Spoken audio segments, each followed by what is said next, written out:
The event here at the Venetian Hotel in Las Vegas is the first debate since Trump called for a ban on Muslims entering the U.S. following recent terror attacks. Standing on a debate stage next to Trump and calling him out on this, that's what people look for in their leaders. We'll see who has the courage to stand up.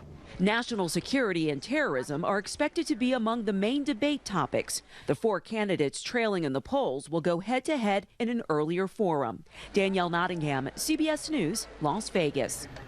Washington Post reported that members of the GOP establishment are considering ways to sidestep a possible Trump nomination. Trump and Carson have hinted at runs as independents if that plan is true. The Iowa caucus is February 1st.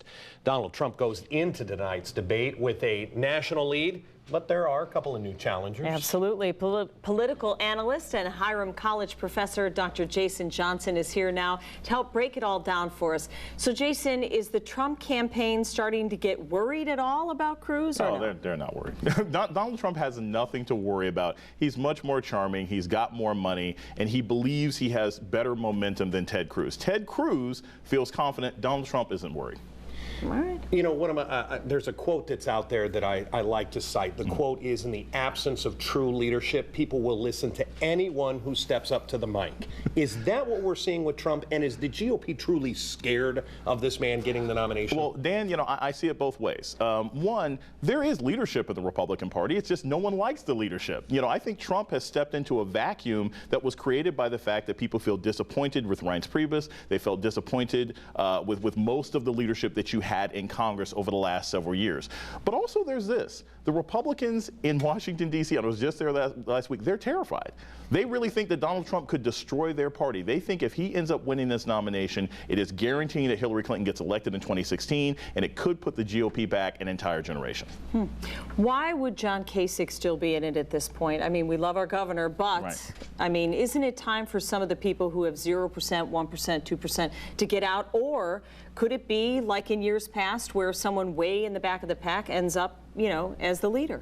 I don't think John Kasich has much of a chance of jumping ahead of Ted Cruz or Marco Rubio or even a Mike Huckabee. But I do think he realizes, look, I have something to say in this race and it can't hurt me.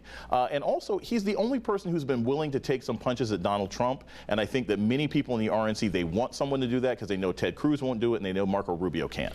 In tonight's debate, whether it's Rubio or Bush, they have to make a name for themselves. Right. This is it.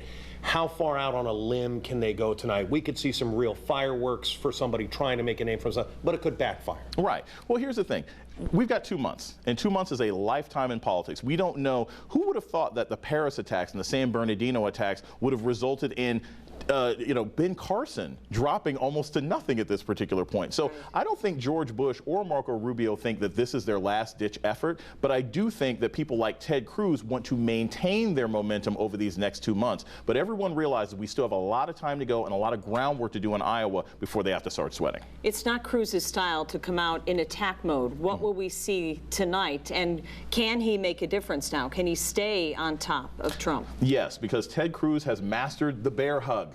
Okay, no matter who attacks him, he attacks the press. Whenever someone says, well, what do you think of Donald Trump? Denise, what does he always say? He's like, you're trying to pit us against each other, and that's not what we're here to do. So that's Ted Cruz's strategy. He's not going to get into a mud fight or a fist fight with anyone, and that's probably going to protect him heading into Iowa. If nothing else, they're entertaining. Yes. For a long time, debates have just been boring debates. They are something to watch. Trump makes it entertaining, Kasich makes it entertaining, and Bush desperately struggling to gain any respect has always been entertaining. All right. Thank you, Thanks Dr. Jason Johnson. Jason. Appreciate it.